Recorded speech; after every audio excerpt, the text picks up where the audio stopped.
அக்கா நம்ம கஸ்டமர் ஒருத்தர் இந்த ராகி உருண்டை எப்படி பண்றீங்கன்னு கேக்குறாங்க. நீங்களே கொஞ்சம் சொல்லிடுங்களா?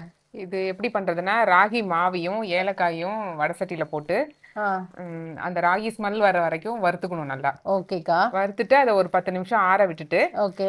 அப்புறம் மிக்ஸி ஜார்ல இத போட்டு, இப்போ நம்ம 1 டம்ளர் அளவு எடுத்துக்கிட்டோம்னா ராகி, ஓகே. அது 3/4 டம்ளர் அளவுக்கு நாட்டு சர்க்கரை போட்டு, மிக்ஸில நல்லா போட்டு அரைச்சிட்டு, நம்ம நாட்டு சக்கரை தான் பயன்படுத்துறோம். நாட்டு சர்க்கரை தான். ம், ம், அத எடுத்துட்டு நெய்ய சூடு பண்ணி, ம். முந்திரி பருப்பு வறுத்து அதுல வறுத்து போட்டு, அதுல போட்டு அப்படியே புடிச்சிட இந்த வேண்டியதுதான். மாதிரி புடிச்சிட புடிச்சிட வேண்டியதான். வேண்டியதுதான். அவ்வளவுதான். இவ்வளவுதாங்க.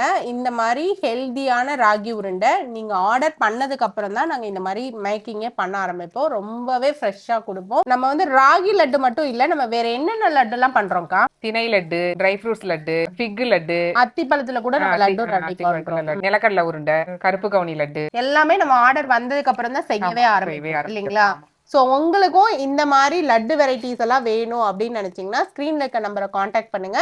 இல்ல வெப்சைட்லயே நீங்க ஆர்டர் பிளேஸ் பண்ணிக்கலாம். இதெல்லாம் நீங்க கேஷ் ஆன் டெலிவரிலயும் வாங்கிக்கலாம்.